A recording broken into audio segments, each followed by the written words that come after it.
I trained harder every year, ran more miles, suffered more in workouts, and still got slower. What finally made me faster wasn't more effort. It was discovering the one place my training should never have lived. For years, I thought I was doing everything right, and that belief almost ruined my running. Let me say this straight. My favorite runs were the ones that hurt just enough. The comfortably hard efforts, the kind that left my lungs burning, my legs heavy, and my ego satisfied. I loved those runs because they made me feel serious, disciplined, worthy of calling myself a runner. And yet, nothing changed. I wasn't getting injured, I wasn't slacking, I was training consistently, sometimes obsessively. But race after race, I faded late, my pace stalled, my endurance felt fragile, like it could collapse at any moment.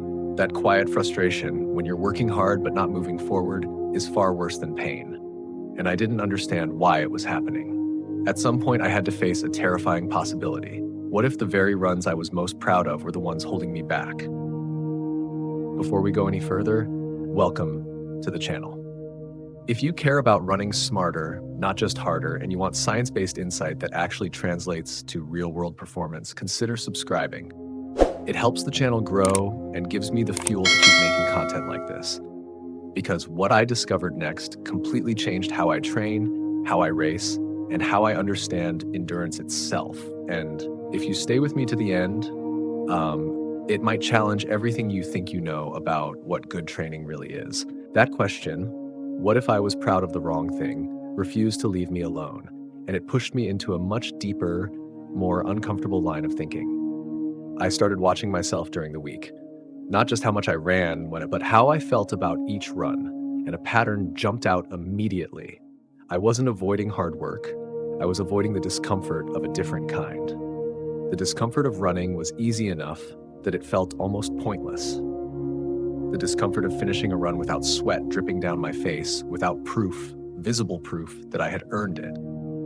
So I asked myself something that most runners never slow down long enough to ask: why does medium hard feel so safe?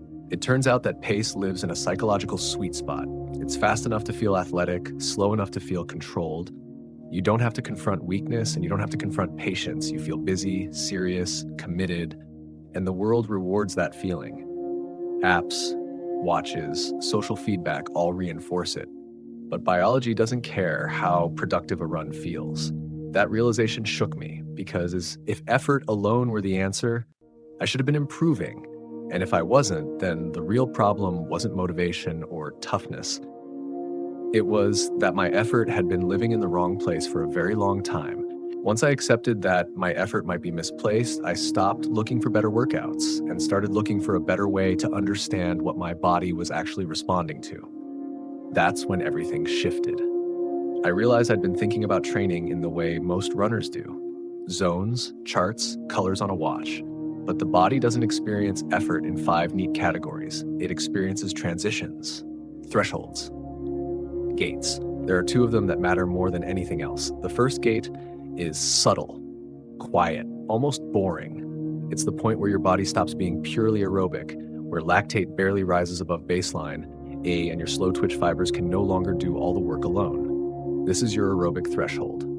Below it, your system is calm, fuel comes mostly from fat, stress is low. You could stay there for hours. The second gate is loud and obvious. You feel it immediately. Breathing sharpens, muscles tighten, and the cost of every mile skyrockets. This is the anaerobic threshold, the pace most runners obsess over because it feels like performance. What stunned me wasn't learning that these 2 gates existed. It was realizing how differently they shape adaptation. One determines how long you can endure. The other determines how long you can suffer. And I had built my entire training identity around the wrong one. Once I saw those 2 gates clearly, an uncomfortable truth came into focus. The real danger wasn't crossing them. It was living in between. That middle ground became impossible to ignore because it described almost every run I had been doing. Not easy enough to feel relaxed, not hard enough to feel sharp, just hovering in that gray, medium effort where breathing is always slightly strained and fatigue quietly accumulates. It felt responsible. It felt like good work, but it never led anywhere. What makes this zone so deceptive is how normal it feels. You finish the run, tired but functional. You tell yourself that's what training is supposed to feel like. And because nothing breaks immediately, you assume nothing is wrong. But week after week, that effort creates a low-grade stress your body never fully absorbs or recovers from. I started to notice something unsettling. My easy days didn't restore me, and my harder days never truly came together. I was always slightly flat, slightly heavy, slightly behind where I thought I should be. Not because I lacked fitness, but because my training had no contrast. That gray zone wasn't building endurance or speed, it was slowly erasing both button memories. And once I recognized that, I couldn't unsee it, because it explained exactly why I felt busy, committed, and exhausted, yet fundamentally unchanged. Why are your easy runs not doing their job? Once I understood that the gray zone was quietly draining me, the next realization was even harder to swallow. My easy runs weren't actually doing what I thought they were doing. I used to treat easy days like low priority days. Something to get through. Something that only mattered because it added mileage. As long as I wasn't stopping, I assumed I was building something underneath. But when I looked closer, that assumption collapsed. Easy running has a very specific purpose. It's not about toughness or discipline, it's about signaling. When effort stays truly low, the body gets a clear message to build deeper infrastructure, more efficient energy systems, better circulation, a calmer baseline.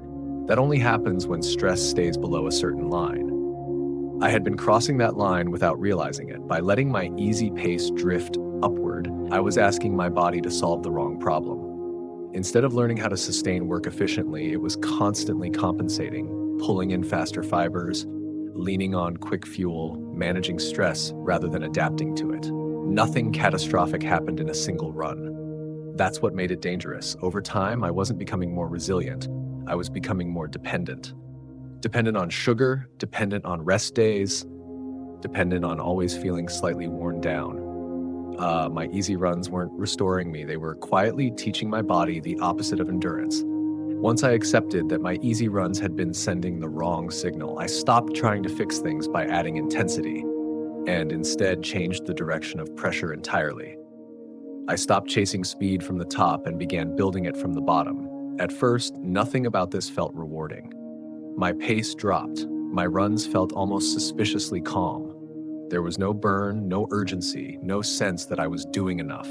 But I stayed there, deliberately, week after week, holding effort just low enough that my body never felt threatened. Then something subtle started to happen. Without pushing harder, my breathing stayed quieter at paces that used to feel demanding. The same heart rate began to produce slightly faster splits, not dramatic, not exciting, just easier. And that's when it clicked. I wasn't becoming faster by forcing adaptation, I was becoming faster by delaying stress. As the aerobic system grew more capable, it took longer before my body needed to reach for costly solutions. Fewer fast fibers were recruited, less quick fuel was burned, more work was handled calmly, efficiently, and almost invisibly. This was the opposite of how I trained before. No hero moments, no breakthroughs you could feel in the moment. But over time, the effect was undeniable. I hadn't added speed sessions, I hadn't worked harder, yet my sustainable pace kept rising. That was the moment I understood what real progress in endurance actually looks like, and why it's so easy to miss if you're only paying attention to how hard a run feels. Why does this feel wrong? As those quiet gains began to stack up, I ran into a different kind of resistance, one that had nothing to do with fitness and everything to do with identity. Running this way felt wrong, not physically, but emotionally. I'd finish a run feeling fresh, almost untouched, and a voice in my head would whisper that I'd wasted my time. My watch didn't light up with impressive numbers, my pace looked slow on paper, other runners cruised past me, and every instinct told me I should follow, prove something, at least show that I belonged. This was the hardest part to sit with, not the patience, the embarrassment. I realized how deeply I'd tied my self-worth to visible effort. Sweat meant commitment. Fatigue meant progress. And here I was, intentionally choosing runs that looked easy and felt unremarkable. There was no external validation for that choice, no applause, no quick feedback loop. More than once, I almost abandoned the process. Not because it wasn't working, but because it threatened the story I told myself about who I was as a runner. I had to confront the idea that discipline isn't always loud. Sometimes it's quiet, almost invisible, and deeply uncomfortable in a different way. Letting go of the need to appear hardworking was far more difficult than any interval session I'd ever done. But without that shift, none of the physiological progress I was making could have lasted. How did I actually find my LT1?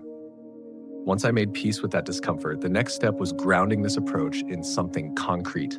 So I wasn't just relying on faith or guesswork. I didn't want vague advice like run easy. I wanted a boundary I could respect, especially on days when my instincts tried to pull me faster. The most precise option was lab testing, measuring blood lactate as speed increased. That gave a clear answer, but it wasn't always accessible or practical. So I leaned on simpler, honest proxies. I used a conservative heart rate ceiling based on age, not as a rule, but as a guardrail. I paid close attention to breathing, whether I could sustain nasal breathing without strain for an extended stretch. And most importantly, I listened to effort in a very specific way. The kind of effort that feels almost boring, like you could keep going without negotiating with yourself. None of these methods was perfect, but together they pointed in the same direction. They forced me to slow down before my ego stepped in, and that clarity mattered, because once I could identify my true aerobic threshold, I stopped arguing with it and started training with it instead of against it. Why 80/20 is not a philosophy. Once that boundary became clear, a lot of popular training advice suddenly stopped sounding abstract and started making biological sense. The 80/20 idea, for example, had always felt like a guideline people debated online. Some swore by it, others dismissed it as too soft. But when I framed it around my aerobic threshold, it wasn't a philosophy anymore, it was a consequence. If most of my running didn't stay below that first gate, the adaptations I wanted simply wouldn't happen. Keeping the majority of my training truly easy created space to recover, space to adapt, space to arrive at harder sessions without carrying invisible fatigue. And that changed the quality of everything else. When I did run hard, it was intentional and rare, not blurred into the rest of the week. The structure finally had contrast. Easy days actually restored me. Hard days had a purpose, and the constant, dull tiredness I'd accepted as normal began to disappear. I wasn't doing less work, I was finally allowing the work to land. And once that clicked, the entire training week felt coherent in a way it never had before. As the training finally began to make sense as a system, something deeper shifted that had nothing to do with pace, heart rate, or weekly structure. I realized I was no longer trying to prove anything. For a long time, I'd defined myself as the runner who could grind, who could push through fatigue, stack hard days, and wear exhaustion like a badge of honor. Letting go of that identity was unsettling. It felt like stepping away from something familiar, even comforting. But in its place, a quieter confidence began to grow. I started trusting restraint more than force, patience more than bravado. I stopped chasing validation through suffering and began measuring success by consistency and clarity. Not how destroyed I felt after a run, but how ready I felt the next day. That shift changed how I showed up, not just in training, but mentally. Running stopped being a constant negotiation with fatigue. It became a long-term conversation with my body, one based on listening instead of overriding. I didn't become softer, I became more precise. And that precision turned out to be far more powerful than toughness ever was. And once that perspective settled in, the final question became impossible to avoid. What kind of runner did I actually want to be going forward? Not the one who always looked busy, not the one chasing exhaustion for reassurance, but the one who understood why each run existed. If any part of this story feels uncomfortably familiar, I don't think that's an accident. Most runners don't fail because they lack effort. They fail because no one ever teaches them where effort belongs. And once you see that, you can't unsee it. You don't need to train harder. You don't need more pain. You need a foundation that lets your body do what it's designed to do. Adapt calmly, repeatedly, and over time. If you're ready to step out of the gray zone and stop confusing fatigue with progress, stay with this channel. Subscribe if you want to keep learning how endurance actually works beyond slogans and shortcuts. I'll keep sharing what I've learned, not as someone who has all the answers, but as someone who made the same mistakes and finally found a better way forward. When I look back at this entire journey, the biggest lesson isn't really about running at all. It's about how easily we confuse effort with progress. We're taught, explicitly or quietly, that if something feels hard, it must be working. But real growth, in endurance and in life, often happens in places that don't look impressive from the outside. It happens when we slow down enough to listen, when we stop forcing outcomes and start building systems that can sustain us. The deeper lesson is this: foundations matter more than intensity. Whether it's training, work, health, or relationships, skipping the foundation might feel faster at first, but it always costs more later. When you respect the process, progress becomes calmer, more reliable, and surprisingly powerful. Now I'm curious, what's one area in your life where you might be pushing hard but missing the foundation, condition? Leave a comment below and share your perspective so we can learn from each other. And if this kind of thoughtful, science-backed content resonates with you, please subscribe to the channel. Your support is what keeps these conversations going.